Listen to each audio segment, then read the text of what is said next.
In a deeply divided Israel, the man at the top is the most divisive of them all. Netanyahu's trial is staged by the left wing in Israel. We want him in jail.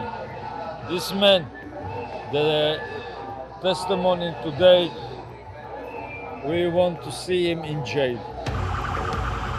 The self-styled strongman of Israeli politics, Benjamin Netanyahu, has spent the past few weeks dividing his time between the war room and the courtroom in a corruption case that's dragged on for years.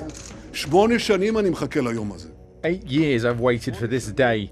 8 years I've waited to present the truth.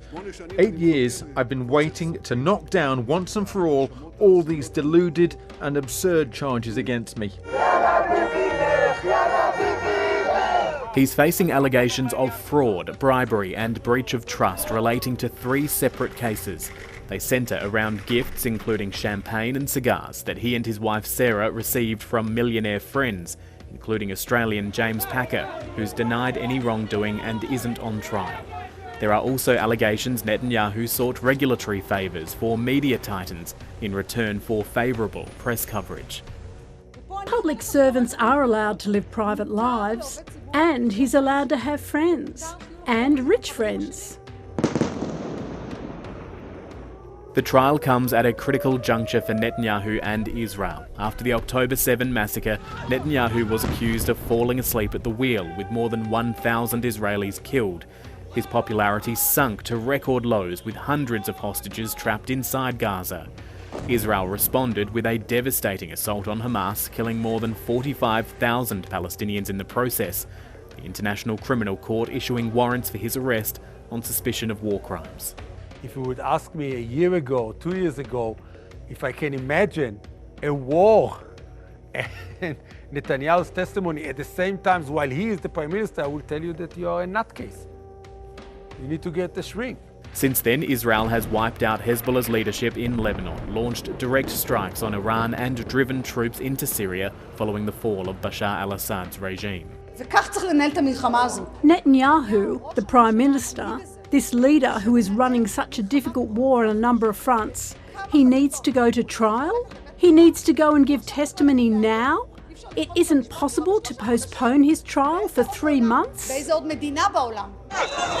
His popularity has stabilised somewhat to pre-war levels at a time when the nation was gripped by massive protests over plans to shake up the judiciary. We survived that phase of the overhaul, but we are now facing a new phase of the overhaul. The Israeli community is very divided, and there is half of the Israelis that think that he's a corrupt person and a corrupt leader, and he needs to resign. But there is also a half, maybe less than a half today, that still support him and his government. Benjamin Netanyahu was first charged with these alleged offences back in late 2019, and since then he has run and won an election, returning here to the Prime Minister's residence in Jerusalem.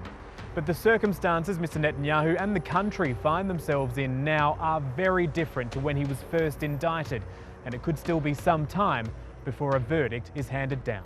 And this is how criminal cases in Israel, they are very slow. They take years sometimes.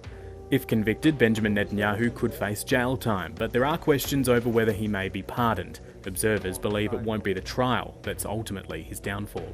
I think he will not survive the political storm that was caused because of the war, the 7th of October.